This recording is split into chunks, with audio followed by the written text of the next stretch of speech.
Welcome to this episode of Against the Mountains of Madness. I'm your host, Jason. And I'm John C. Wright. And on this episode, we thought we'd discuss At War with Reality, a fight you can't win. So we've been treated recently to the spectacle of leftists on university campuses in defense of a genocidal religious organization, and these same queer, feminist, atheists bowing down to Mecca and wearing, I don't know if the Islamic keffiyeh is religious attire or cultural attire, but it's certainly associated with radical Muslims in the Middle East. And they're all busily wearing their hipster swastikas, as I've seen them referred to on university campuses. And this is bizarre. These people are... What is driving these people? We thought we'd explore that on today's episode. It sounds like they have nothing in common with each other. Well, but no. There is an underlying pattern to it.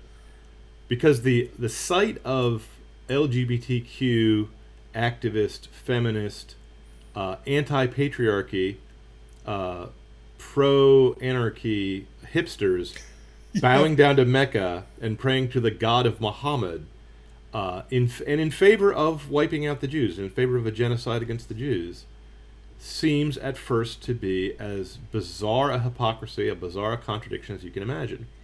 Until you remember that these activist performance art spectacles are being put on by large plutocratic corporations that are in an incestuous love relationship with your local government and with the world organizations like the UN and the WEF, the World Economic Foundation. Well, so they're plutocrats who are in favor of socialism.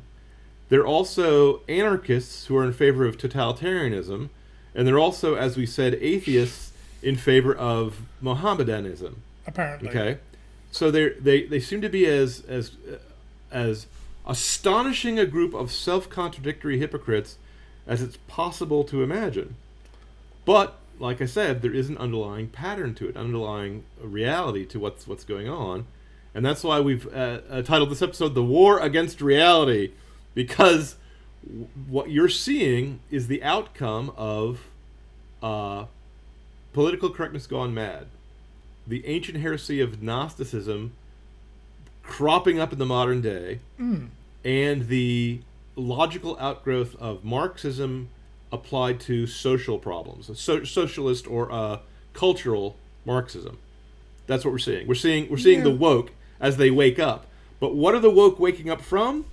I argue, and I think Edward Said argues, they're waking up from reality into the fantasy world that is beyond reality, beyond good and evil, beyond the edges of the universe, beyond the boundaries of truth.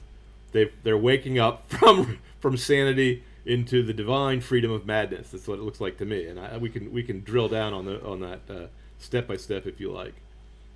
Why is madness divine freedom?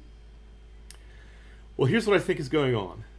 If you look at the history of liberalism, early liberalism was sort of John Locke inspired the conservatives in America. And John Locke said that liberty is something that's innate to man, granted by God, granted by nature, and that we have a right to life, liberty, and property. And that to secure these rights, governments are instituted among men with what seems to them to be prudent to secure those rights. And if the government should fail to provide those protection of those rights, that we still retain the right to revolt, actually, to overthrow the government and to secure our freedoms by a more prudent system. Okay. Now, this is not democracy. This is, in fact, the system in America is supposed to protect you from the majority if the majority is trying to trample your rights. It's quite individualistic. But that's not the only flavor of classical liberalism. Jean-Jacques Rousseau in France thought that he was also an anti-monarchist, and he was also what we would call a liberal. But he believed that the liberty was also innate, and also came from nature, that men were naturally free before civilization arose, before society arose. But he thought social institutions were the source of all slavery. Okay, he thought that the creation of the private property was not a liberty, but was in fact an imposition on liberty, because when you create private property, you create theft, Obviously, you can't have theft when there's no property, right? Because everything is free. Everything you have an equal right to, the fruit of your property, to the fruit of your labor, as does everyone else in an anarchy. You know, in what Hobbes called the state of nature. So Rousseau thought that societies were created by something called the general will, which he thought of as kind of the collective desire of all men acting as a group. Okay, and that whenever the government was against the general will, it could and should be overthrown, as we saw in the revolt in France and the terror, which resulted from that. The terror was an example of the general will, Rousseau's general will in action. I call that, I'm with Socrates on that, I call that mob rule, and mobs are really irrational and really unpleasant creatures, you know? Well, what I'm reminded of, though, is in Chinese thought, even the atheistic communists are subject to, they have this concept of the mandate of heaven, and your government is legitimate as long as it has the mandate of heaven, Right. which takes the form of, you know, you're being prosperous and you're ruling well, I suppose. But the Chinese are very practical people, despite what people sometimes dismiss them as mystics, but they're very logical, very pragmatic people. They are, however, collectivists, and the mandate of heaven, as I understood it, was you can tell the mandate of heaven is working if the country is at peace and is prospering. In other words, if the government is doing its job and working. But Rousseau thought that the path to freedom was to restore the same degree of freedom that we had before civilization arose without getting rid of the benefits of civilization somehow. Oh. It's the somehow where the problem comes in. That's interesting. Because basically, Locke was an individualist and Rousseau was a collectivist. Individualists take the individual rights as primary, and collectivists take the group will as primary. So, okay, I didn't actually know. But not done yet, because I'm just going to... Oh, sorry. Marx comes out of the Rousseauian tradition, and he believes in collectivism again. And he believes that the collective will is divided by history into two groups, an oppressor group and an oppressed group. The capitalist group, the investors, he thought were a class in society. They're not. It's an economic category that anyone can indulge in. And he thought the wage earners or field workers were a class in society. They're not. It's an economic activity. But he thought that history was driven by a Darwinian competition between these two groups, the oppressor and the oppressed. And because it's Darwinian, because it's actually evolution, there's no ability to compromise. There's no ability to have a quarter. There's no ability to have peace. There's no ability to not fight on Sunday. You're at constant war with the other side until the other side is destroyed. But Marx was also a Hegelian, and so for him, destroying something also incorporated it into you, like the Borg absorbing other life forms into itself. He thought that a third thing would emerge from the conflict between rich and poor, and that we would achieve an Eden, a utopian society where no one had to work and everyone worked voluntarily. Okay, so that is actually a religious belief. It's what we call millenarianism. It's Kailism is another name for it. The belief that Christ will arrive and rule for 1,000 years over a physical, material kingdom where we'll have feasting and orgies like the Mohammedans for 10 centuries. The Catholic Church condemned this as a heresy. Fair enough. And they particularly condemned secular messiahs who claim that human effort can produce the utopia. We've seen attempts to produce the utopia in Red China and in Russia, and the numbers of people killed, murdered, the number of innocent people murdered in the pursuit of utopia is so high that I need to consult an astronomer to get the number. Now, I'm getting a long way around. I'm taking a long time to say this, but the reason why they're in revolt against reality itself is that the liberal worldview promises more and more freedom, but the corruption of the liberal worldview promises freedom not just from tyrants, not just from mobs, not just from neighbors. Marx wanted freedom from the laws of economics. Social Marxists wanted freedom from the social order. People like Gramsci, they wanted freedom from the fact that our society has Pareto distribution of wealth. So, 10% of the what people have 90% of the wealth. 90% of the people have 10% of the wealth. That's true. That's a distribution curve that's true for stars in the sky and rivers and capillaries in the bloodstream, capillaries in the body, and so on and so forth. Social Marxists want society to be the social order to be upended in order to stop social inequality, to get freedom from that, to get freedom from the compromises you have to make to live in a civilized society. And then beyond that are kind of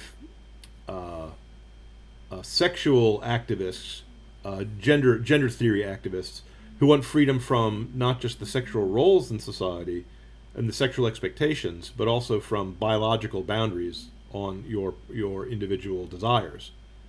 So they want. So eventually, you go from wanting freedom from arbitrary rule. You want freedom from the King of England who's imposing on your colonial charters, or you want freedom from taxation, to wanting freedom from the laws of economics, to wanting freedom from the laws of morality, to wanting freedom from biological fact, from real reality itself. And that's the progression of what goes wrong when your liberal thinking goes off a cliff. Greetings, world. This is John C. Wright. I and my compatriot, Jason Rennie, take up arms weekly against the mountains of madness that are afflicting and overwhelming the modern age. You are welcome here among like-minded souls, and I hope we have provided a work of insight, hope, or humor, and perhaps an explanation of the insanity that is the modern age.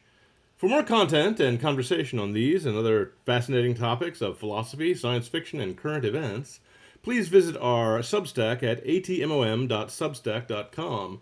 Tips, bribes, and generous patronage are warmly encouraged. Thank you. Well, okay, so I didn't know that about Rousseau, that he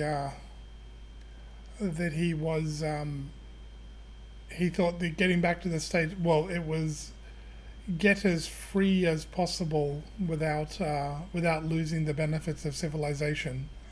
He wanted to combine barbarism and civilization to form a new type of thing. And later on, writers like Hegel and Marx, who believed in the theory of synthesis, antithesis, and synthesis, I forget what it's called. They believed in a version of the Christian Trinity that involved two opposites combining to produce a third new thing. Rousseau, that's not a Rousseauian thought. That comes later. But okay. he did serve as a precursor to the kind of evolution-based thinking that Hegel's intellectual dialectic and Marxist's the Marxist material dialectic points toward. And I should say, both these things are kind of a reprise on the same theme as the early Gnostics and the Hermeticists, who thought that the Gnostics thought that man was superior to God. They thought God was the devil who made the world just to annoy them, just to imprison them. And the Hermeticists thought that God had fragmented himself. God was broken, and we each had a little shard of God in us. And as soon as we recombined ourselves into kind of a collective unity, God would reemerge and be stronger than he had been before. That the Hermeticist idea is that God created the world because he was incomplete and insufficient, and that man, by being erroneous, man by being sinful, would supply him with the evil he needed to combine with his good to produce something that was beyond good and evil, that was better than both. Now, I think those theories are about as ridiculous as anything I can say with a straight face, but it's possible that I misunderstood some of the nuances of these ancient thinkers. I don't think I do, but maybe I do. So, but anyway, you can see echoes of that in Marx's, and you can see, once you believe that two contradictory things don't contradict each other, once you no longer believe in the laws of logic, you can be an atheist bowing to Mecca. You can be a feminist bowing to people who preach that women have no rights. You know, I believe Muhammad, the prophet, says how many wives you can have, multiple wives, and how often you can beat them. You know? Yeah, well, some would argue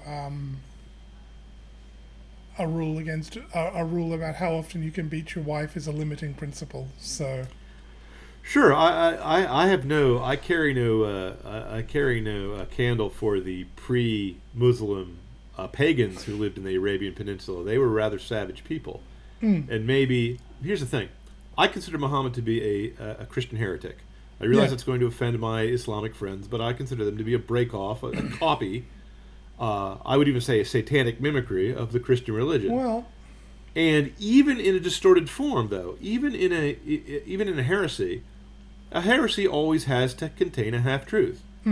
Every lie contains a grain of truth. It has to in order to be appealing. Yeah. You see. So when the Mohammedans bow and pray 5 times a day, they do it more often than I do. We should admire that. When they say God is compassionate and merciful, they're telling the truth. God is compassionate and merciful. You know. It's the other parts. It's the parts without Christ. It's the parts without humanity that I don't like. It's the parts. It's the parts that say that require conversion by the sword.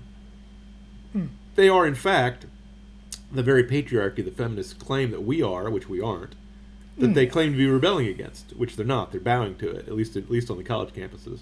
it is ironic that the feminists complain about, well, Catholic Christians in general, Catholics in particular, being patriarchal and oppressive. And here we are. Here we are in May, as we record this, celebrating. What is it called? What is the month? The month is devoted Ladies' to. Day. The month is devoted to. The month Queen is of Heaven. the month is devoted to Mary, the Queen of Heaven, the Right. the highest human being in all of humanity, is in in Catholicism at least, is a woman, is Mary, Right. the Mother of God. The Ironic. Christendom, which gave women the protection from arbitrary divorce, which protected women from abortion and protected women from contraception and protected women from basically slavery. I believe the Christian religion is the only religion that absolutely requires the consent of the woman. She has to say "I do" at the ceremony. Okay, I don't believe that's true in the East, and I don't think it's true in the. I know it's not true in the classical world of the pagans, of the Romans and the Greeks. So, the feminists are protesting against the fundamentally most pro-female society that's ever existed. We are, in fact, a matriarchy because women have rights, customs, and laws protect them that don't protect men equally. Okay, in our modern society. It's ironic, really, because. But it's not. It's the revolt against reality. Well, no, that's I'm sorry, true. Please continue with what you're saying. That's true, but I mean, like, it's. You say, Christianity protects women from abortion and contraception and, arbitrary divorce, which protects them from single motherhood. It expects men. However imperfectly it is done and however imperfectly it is enforced, it expects men to be chaste until marriage. Do you think women are better off in a society where No. prostitution is legal and encouraged by the state? Well, I think prostitutes live very bitter lives, very unhappy lives, and are basically the slaves, the serfs of their procurers, of their pimps. Well, that's what I was going to say. I mean, so the feminists. I mean, insofar as they can succeed in their war, the feminists have succeeded. Women are free to have as much contraception as they want. They're free to abort all of the children they want. They have the upper hand in divorce in many cases now, although that very much so seems to be changing again. But they have everything they want, and they're all, they end up. They're all unhappy. But they end up single mothers doing OnlyFans. And they're all unhappy, and they spend billions of dollars a year on animal costumes for their pets, which are their substitute children. Well, but I mean, who will eat their corpses once they die alone in a tenement house. But they're back, and they've put themselves back into prostitution, and they boast of it. I mean, I think you and I disagree slightly whether OnlyFans counts as prostitution because there's no physical contact. Only because I'm a lawyer and I read the technical definition. It is pornography, which is bad enough. Oh, it certainly is, but I mean, it's a slightly safe. Well, I'd argue it's basically a slightly safer form of prostitution because The Even only then, reason why you and I even then disagree, it's our only not. I disagreement mean, yeah. is semantic, because you define prostitution as any sexual act that you're paid to do, and I define it as copulation for money. Fair enough. But that's only. But I but don't. yeah, I that's don't regard fine. pornography. I don't regard sexual performances. I don't regard pornography as licit. You don't I think regard it's just as disgusting and just as bad. you don't regard it as any better. It's not. No, certainly not. It's Certainly not. it's all the same thing. I'm a Christian. I think that if a man lusts for a woman in his heart, he's committed adultery. Yeah. I'm not a Jew. I don't require that your physical body do the thing for it to be a sin. You know. But it's just. So yeah. It's well, let's not argue about the definition. No, It's spiritual pornography. It's just Yeah, not. that's fine. It just doesn't fit the technical definition. It's all good. But it's just. But let's not lose the point. But they're throwing Women themselves are back now- into this like it's madness. Women are now rushing to pornography, to prostitution, to make themselves into harlots. Excuse me. Let's make friends. We can use the word harlotry, because a harlot sex both worker? displays. No, that we cannot use their terminology. No, I agree. A harlot must display her wares before she lures her client into the copulative act, okay, into the carnal knowledge, right? So they're doing the harlotry. Whether they consummate it with guys who then give them, $1,000 in Bitcoin and or not that I don't know. Do you know I what? assume they do. You know what the real irony is? The real irony is that the guys pay the money and don't get any noogie. Well, there's I guess No, well, tell actually, me. okay. So on that note, yes, apparently there is a guy who paid $10,000 to meet an OnlyFans model he was obsessed with, and she gave him a hug, and she then used the money to go on vacation with her boyfriend. Just something truly pathetic about that. But I think one of I feel sorry for the boyfriend. Well, one of the real ironies of OnlyFans. No, maybe it's the real. What they don't tell anybody when you see all of these articles going, oh well, I used to be a nurse, but then I quit and sell pictures of my butthole on the internet, and now I'm a millionaire. I really hate those news stories so much, but As you should. But the reason I hate them is I particularly hate them is their lies, because the dirty secret, of course, is it's true. Some women make a lot of money on OnlyFans, but it's that Pareto distribution again, because someone ran the numbers. So on OnlyFans, the median So to be on OnlyFans, you need to upload pictures and videos of yourself naked, whatever. Basically, sell your virtue to get on the platform, and then see if there are any buyers. So you have to have given yourself away at that point. But the median, and for anyone that doesn't know statistics, there's the median, the mode, and the mean. The mean is you take all the values, add them all together, divide by the number of values, and that middle value is the mean. The median is the most, you line all the numbers up, and whichever number occurs the most times, that's the median. The median and the mode. Yeah, that's the median. Top of the bell curve? Sorry, the median, the modal value, I think, is the value that occurs the most times, and the median value is you line all the numbers up left to right, and the you count to find the middle value between the two extremes, and that gives you the median. And if the sample is well distributed, those numbers should all be about the same. But anyway, so that the mean value for OnlyFans, I think, is a couple of $1,000 a month, or maybe 10 grand a month or something. But it's not a meaningful value, because you've got people that make staggering amounts of money, like 7 figures a month. The median value on OnlyFans, the exact middle of everybody on the platform, is like $140 a month. And the modal value is either $0 or like $4.99, one subscription a month. But they're selling this, like the media in that is portraying this to women as, oh, this is an easy way to get rich. And it's, I mean, like leaving aside whether you think it's grossly immoral or not, and I agree it is. Like, these pictures are out there forever. You can't get rid of them as women are learning to their horror.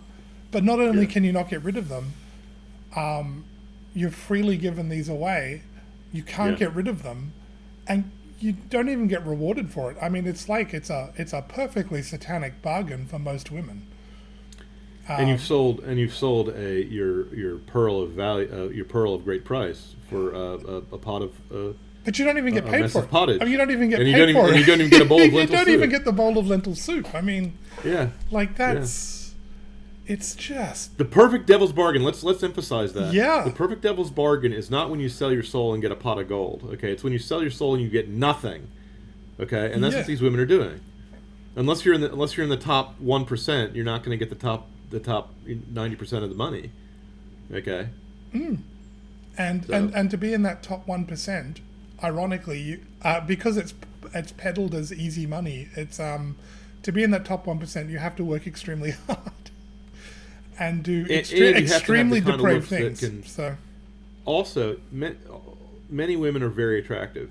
Yeah. But only a few women have that mysterious whatever it is that allows them to project that beauty through a camera lens. On a completely different topic, let me just mention that Marilyn Monroe, not her real name, when she first appeared in The Prince and the Showgirl, her co-star, Sir Laurence Olivier, thought she was unattractive when he was face to face with her acting, and he thought she should be thrown off the picture. Then he saw the Daily Rushes, and on film, she looks like a goddess. She looks like a glamour model. I mean, she's the epitome of 1950s beauty, and he was blown away. She had whatever it takes, and I don't know what it is, that allows you to punch through a camera lens with your looks. Okay, even attractive women don't always have that ability. There's some women who are perfectly attractive in real life who look stiff and normal on camera. And there's other women who are plain in real life who look absolutely gorgeous on camera. I can't explain it. No one can. Okay? So that's what you're gambling with, ladies. That's what you're giving away. Now, are they giving it away in the name of freedom? Because it looks to me like all they're doing is enslaving themselves. All they're doing is making a devil's bargain where they give away their virtue and get nothing in return. Now, they might place a low value on their virtue, but society should not. Because reality itself says that they're virtuous. Now, here's where we go back to the main topic. They're in revolt against reality because there's more than one kind of reality. There's factual reality, whereas let's say it's a fact that you're a man and that you can't be a woman, or it's a fact that you can't get something for nothing. You can't produce goods. You can't consume goods before they're produced. Okay, that's an economic fact that Marx simply dismissed and wanted to do away with. But there's also moral facts, moral realities that you just can't escape. The only thing that happens when you try to escape them is the rules of morality are written on a rubber switch that you bend and bend and bend, and then it snaps and comes back and swats you in the face, okay? The moral reality is that a woman's chastity and her modesty is of inestimable value, particularly to the man that heaven has intended her to mate with. Unfortunately, women are learning the hard way that this is true. And they're getting very upset about it because I've watched the Whatever podcast, and the number of women on that who all do OnlyFans or are actual prostitutes that come on. The show's kind of entertaining, but just the number of them that are like, well, your past shouldn't matter. And I mean, like, of course, it's women who have a past that think your past shouldn't matter. They don't really believe this, but the fact they would hide how many people they've been intimate with would indicate it really does matter. Although I did hear the best response ever to particularly a woman who says your past shouldn't matter. The question was put to her, okay, so if a guy has had sex with many women, does that matter? No, his past doesn't matter. What if they were men? What if he'd been having sex with men? And the look on her face was like, she couldn't answer the question. Well, because clearly that would matter greatly to her. Right.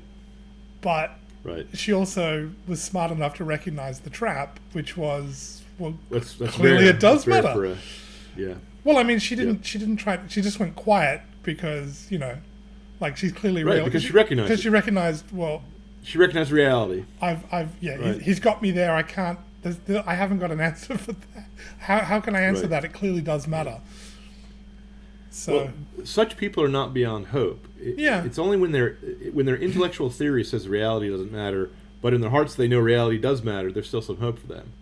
The hopeless ones, the ones that only God can save, are the ones who in their heart really think reality doesn't matter. They really think that reality is optional, you see. And these people talk that way, and by and large they act that way. But I think only their leadership. I think only I'll call them the Morlocks. I think only it's Pareto distributed. Only the top 10% of the leadership of this movement actually thinks that. If you're a collectivist, you think human life is expendable. You believe in the mass will, like Rousseau did. You believe in the class consciousness, like Marx did. And the reason why, and I think I have to explain a little bit more about why this revolt against reality is fundamentally against reality, because it's not just women being unchaste, and it's not just atheists bowing to Mecca. It's also as I mentioned before, the socialist plutocrats, the anarchist totalitarians, and the atheist Mohammedans. Their search for freedom leads them off. They want to be free from reality. What they're really trying to do is trying to be free from God. yeah, of course. Now, nothing in John Locke leads you to that. That's pure Rousseau, and not even Rousseau went that far. That's pure madness that springs out of Rousseau. In the same way that Darwin himself never said there was no God. Darwin himself never said that man was going to evolve into the Superman, and that when he evolved into the Superman, he would be this amoral, Nazi creature, like something like what Nietzsche was daydreaming about. The Look what he natural got. human impulse toward liberty. What's that? I said, look what he got. Well, he ended his life in a madhouse, so I'm not. Well, no, I'm that's not really true. surprised. What he was preaching was madness. But I mean, I don't know. I still contend the modern trans movement is Nietzsche's Superman made real. Yes, I agree. I think I he would agree, have. because I think he would have probably abandoned his. If he'd seen where it would lead, he would have abandoned all of it, and gone back to church. I suspect. I respectfully disagree. He Well- saw that it would lead to. He saw that abandoning Christianity would lead to disaster, and he says so in his writings. He just thought it was a necessary next step of evolution. So, Fair enough. Now maybe I'm misinterpreting Nietzsche. I No, don't know that in that's- school. I'm not a scholar of his work by any means. That's I have probably no taste fair. for him, for one thing. I've seen people say if the early feminists could meet modern feminists, they would put on their aprons and go back in the kitchen and do as they're told. Those people are much more optimistic than I am. The I- early feminists were occultists. Yeah, that's The early feminists Yeah. worshipped the devil, and they went into seances, and they had Ouija boards, and what they wanted was the overthrow of patriarchy, the overthrow of the church, the overthrow of the monarchy, They would be the happy. overthrow of organized society. they'd probably be happy And with they how it's made- ended. Say again? They'd probably be happy with how it's ending. They would, because modern witches want to kill babies because Hmm. they worship Moloch. I mean, the modern lesbian witches is their idol. This thing all got started with Lord Byron, the poet, and people like that, Mary Wollstonecraft. But that's a topic for another day. It is. No, it's not a topic for another day. Excuse me. That's part of this topic. Feminism is also a revolt against reality, because feminism starts with two things: a desire to vote, which is something that's kind of unfeminine. I'm sorry to say, and a desire not to worship God, which is something that's satanic. I'm sorry to say, and it ends up with trying to be non-female. That they believe that equality to men requires that you jettison your feminine parts. Sadly That you so. no longer be chaste like a virgin, you no longer be maternal like a mother, that you no longer have marriage. You see, The irony is, in a real sense, it's coming down to the level of a man. yeah, but not a gentleman, They not think- not an honest man, Well, but even but only the worst kind of man, only a John, then, Yeah. like a Raquel. no, but I mean, even then, even if it was to come to the level of a man, in a sense, it's come down to the level of a man. A woman can create new life, and her children are her descendants, and this is how she lives on forever. Most men I mean, most men in history are forgotten. Like, I have, like, I mean, if 100 years from now people remember our names, or if 100 years after we're gone people remember our names, it would be surprising. Well, that's why I named my son Orville Wright, so that his name would be remembered even if he himself is not. Well, I'm kidding. My dad's name is Orville, and my grandfather's name is Orville. I'm the only one in my family line who's doesn't have the family traditional name. So, but I mean, you know, like. But be that as it may, no. But you're pointing out something very fundamental here. The family structure is the worldly equivalent of eternal life. And women are the people who hold the gate open or shut the gate in our face to allow man to carry on his seed, to carry on his name, or not. Okay? Now, that's why they're supposed to have a special place in society. Now, the feminist says that special place is a trap. The Marxist says that getting a job is a trap. The Gnostic says that living life on Earth is a trap. These guys all have the same philosophy. They just apply it with using different XY values. None of them really mean anything. None of them really believe anything. It's just the same XY value of a pattern of playing the victim to get a moral sense of superiority. You see? It's a combination of narcissism, where you think you're the center of the universe, and victimology, where you think the universe is out to get you. I'm sorry, the universe is not out to get you. You're not that important. What you are is a paranoid maniac suffering from megalomania. Now, where do you get to that level of insanity? It's because you're in revolt against reality itself. Oh, definitely. Let me go back to the feminists. They revolt against reality. Women asking for a vote seems like a normal thing. It seems like a thing that you could understand if a woman wanted to demean herself and break with the family by getting involved in the dirty business of politics and get dirty. That seems to be clearly within the Lockean and the Rousseauian liberal political theory. Okay? Well, sort of. They didn't really want the vote, though. I mean, they wanted the vote. Oh, no, they didn't. The anti-suffragettes outnumbered the suffragettes by 10 to 1, and the only 4% of the women, when the vote was made legal, actually went out and voted. None of the women... It wasn't the women who wanted the vote. It was men who wanted to push the vote on women. But also, like, they didn't want any of the responsibility that came with the vote. I mean, the common man's argument for being given the franchise, the right to vote, was, well, you want to conscript us and send us to war. So right. I think it's only fair, if you're going to send us to have our bodies broken and shot at and get killed for king and country, then we should at least have some say over the people making. We should have some say over the people making these decisions to send us off to war. Because certainly one of the arguments made against giving women the vote by women was, I don't want to be conscripted. Right. And if in fairness, they should have been. If you wanted to be consistent, if men were women, if women were men, yes. Well, but I mean, consistent. no, I mean, it's like. Yes, you're completely correct. It's a vote is basically a mock battle to see whether or not you have enough people on your side to stage a rebellion. Okay.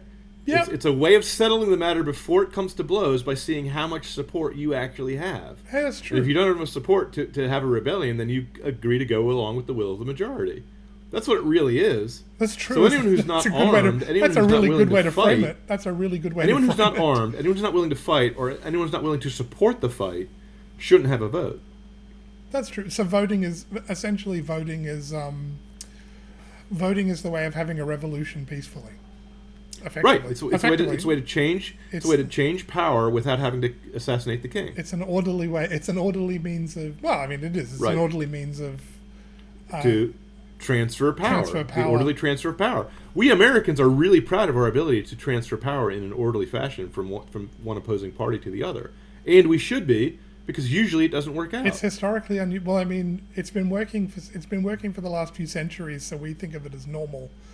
Because we've never known nobody we know knows any different, and nobody we know, well, nobody at least who's lived in the West knows anybody that knew anybody, like, unless you read a newspaper from South America or you read a history book. Sure, but that's other places. In that same 200 years that America, has been independent from the Commonwealth of England, I believe France has had 5 different forms of government. Russia went from a czar to a Soviet tyranny to a less tyrannical Soviet tyranny to a criminal plutocracy. In that same amount of time. Oh, that's true. I mean, we China went from an empire to a short-lived republic to a socialist tyranny in that same amount of time. Well, no, that's true. England we see went from a monarchy to a socialism to a part of the caliphate of Mecca in that same amount of time. Seems to be going that way. But I mean, yeah, well, that's certainly true. But most people, well, I think if you ask most Westerners today, they would think of it as the normal right way things should be done. But right. Historically, like this just doesn't work like that. They take it for granted because they're unaware of the blessings that they bathe in. Exactly. Like the fish does not know he's wet. Is what's going on. This is true. Right. He will soon. Right. Well, they're soon going to discover it when they flop out onto land, though. One hopes so. As long as they are willing to pay attention to reality, they will notice. But if they're not willing to pay attention to reality, then who knows what will happen? You see, because the feminist starts by asking for a vote, but they end up with saying we want to be a man. We want to be men. We want to be the same as men, but have none of the responsibilities as men.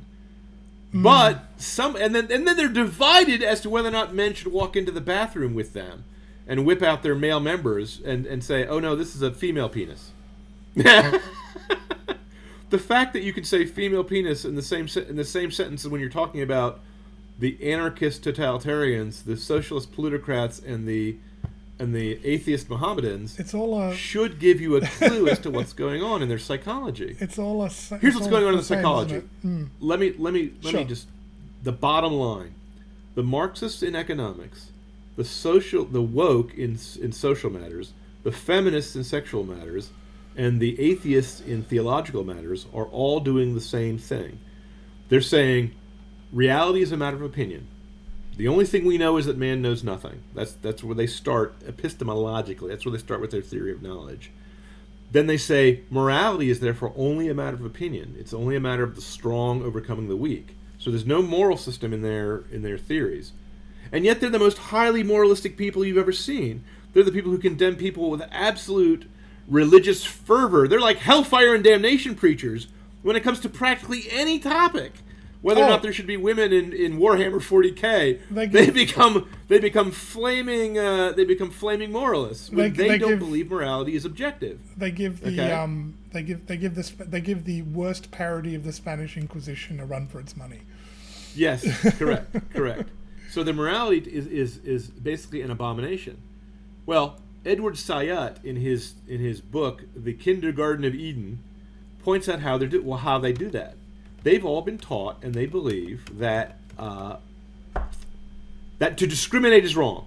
Discrimination is always bigotry, because if there's no truth, let's give the devil his due. If there's no truth, if everything is just a matter of opinion, for you to assert your opinion is true and mine is false is merely is merely a power play on your part. It's merely you trying to oppress me. Okay. Now, if I believe the Gnostic worldview, whether as a Marxist or as a feminist, I might not even know what the word Gnostic means, but if I believe society is out to get me, okay, if I'm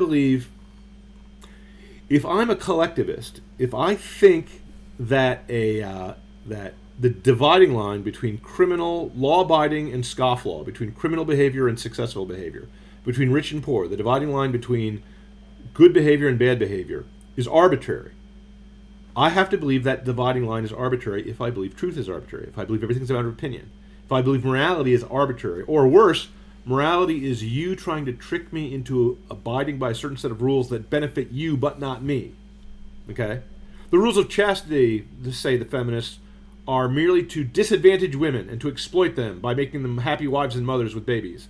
Whereas true freedom consists of being an OnlyFans whore and harlotting out your appearance for a few dollars, and then dying lonely, and then get eaten by your cats because you had them instead of children. Okay, that's madness. Okay, of course it is. And the reason why it's madness is because the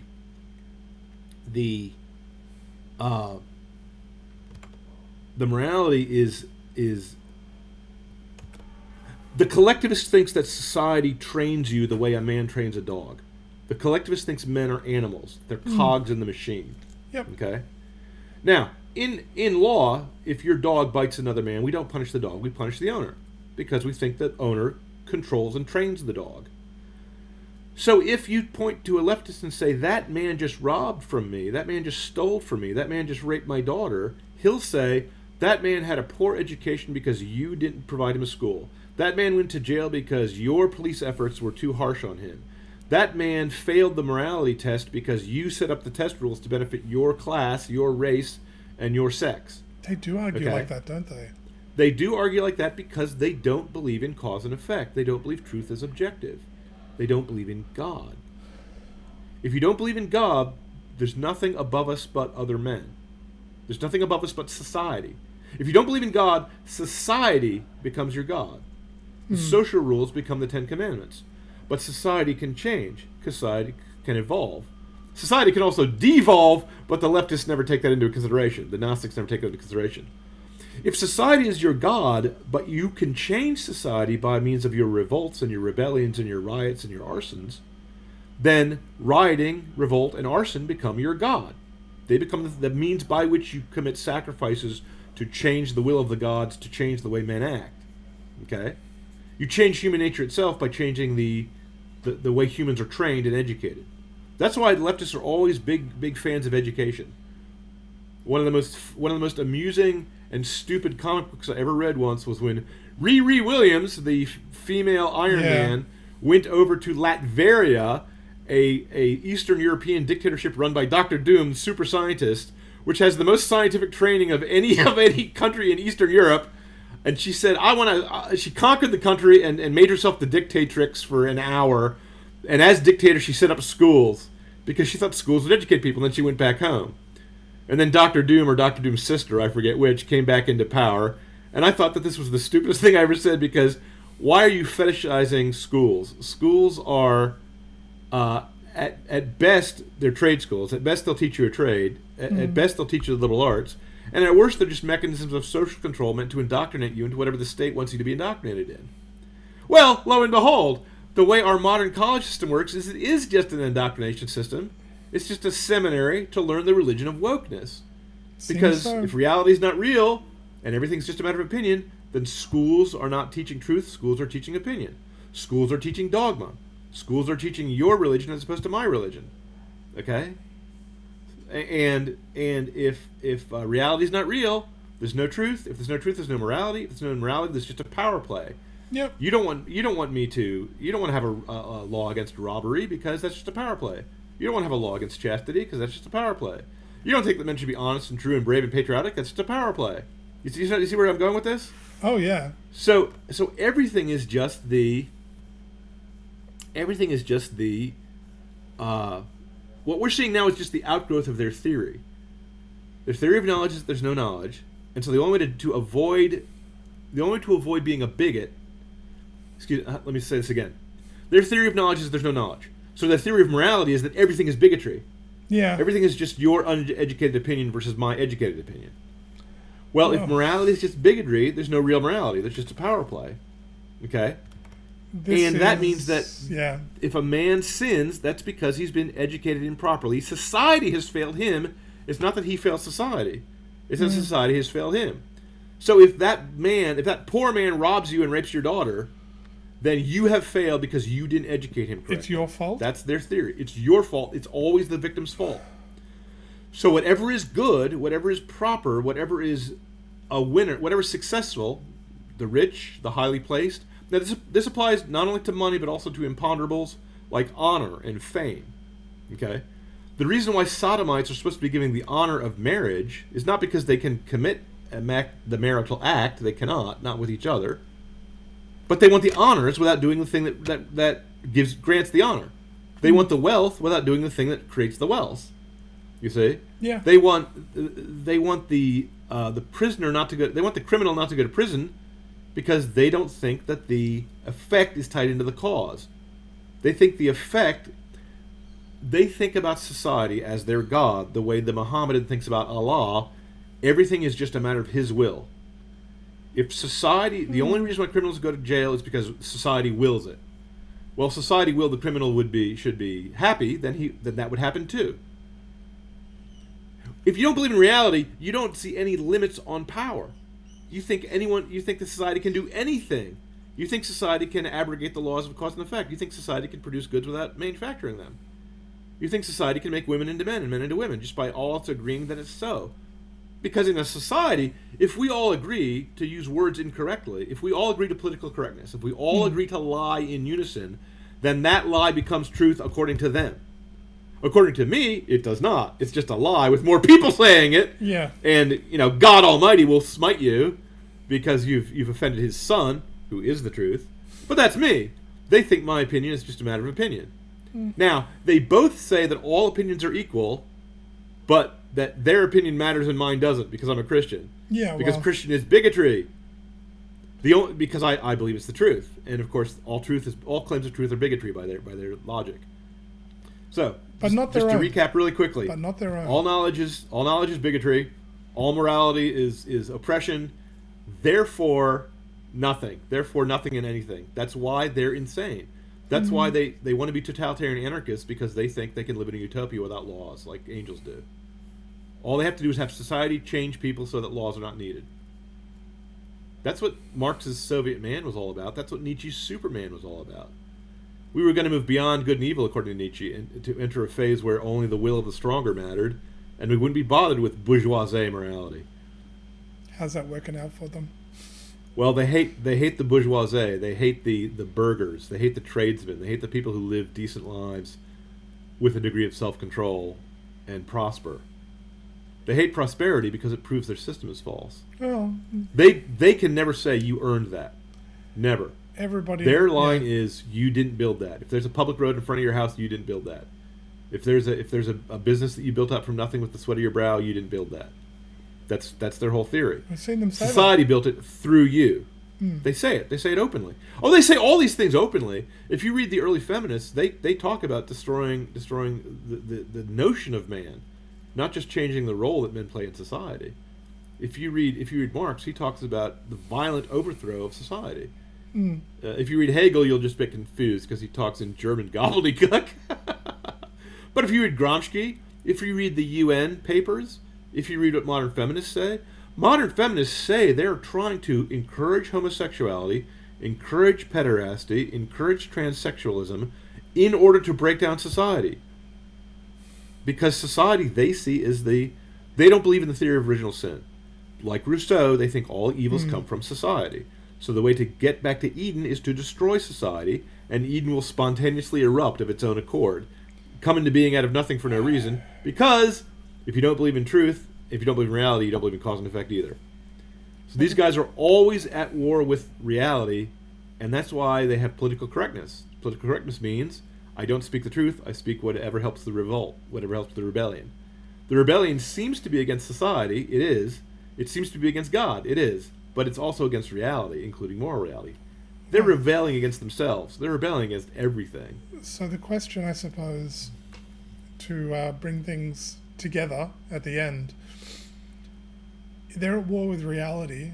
They're at war with themselves. They're at war with God. What can be done for such people? Certainly on a Pray for them. Certainly on a purely human level, I'm not sure what could be done from them apart from round them up and put them down. But we don't really have that option. Here's what can be done for them. Let's stop tempting them. Here's what can be done. Throw them out of schools. Make it so that if you believe this garbage, that is a disqualification for a teaching position. You cannot teach truth if you don't believe truth exists. The First Amendment in America and the equal civil liberties that are enjoined by the British Commonwealth, you can't use your freedom of speech to preach against the freedom of speech. Make that illegal. Make that sedition. Okay? Enforce laws against adultery. They're still on the books in many states in my nation. I don't know about yours. And if they're not, write them back into the books. Well, you can say it's to protect women, or you can say it's to protect society, but who cares? We could probably, as a first step, we could probably just stop rewarding it. Burn the schools down. Well, Destroy the university system and replace it. We can do it all on the internet these days. We don't need universities anymore. That's true. Or privatize them. Merely make sure that they privatize universities for the same reason the First Amendment in America privatizes the church. The church in England is established. It is an official state church, a national church, supported by tax money. even by people who are not of that denomination.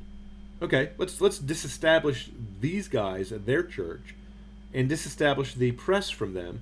Get the CIA and the FBI out of the press, out of the press rooms.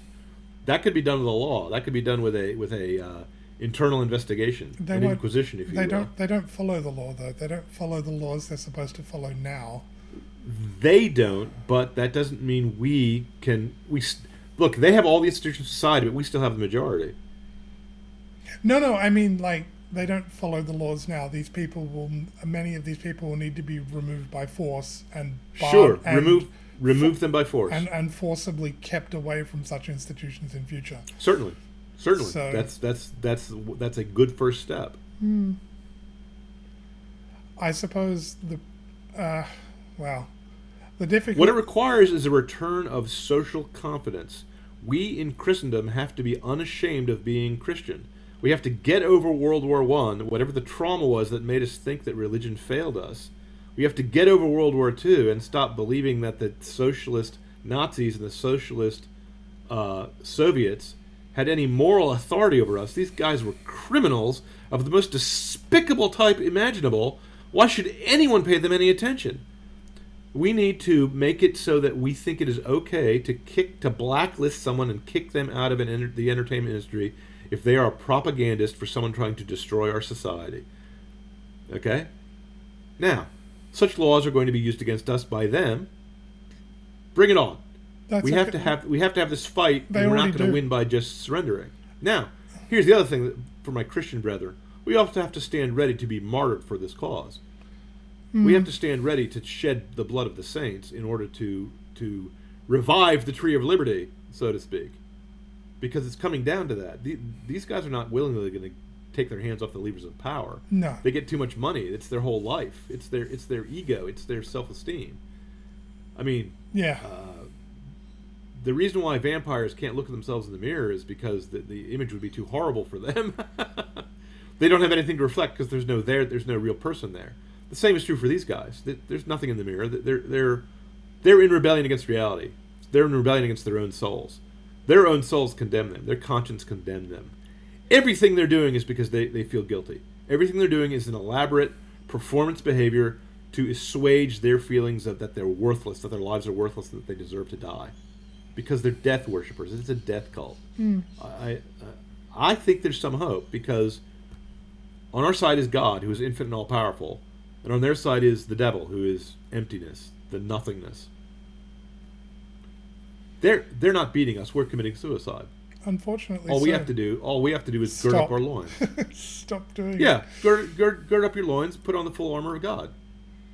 That's true. Go to confession. And go to confession. They do, when challenged, tend to back down fairly quickly. And if you're willing to go to confession, then even an OnlyFans star can find out the past can be wiped away. Because if God forgets your sins, there's no point in you remembering them. The thing that they crave, we actually have. You see, the place where all goods are free, Eden, is in our future. We know how to get there through Christ.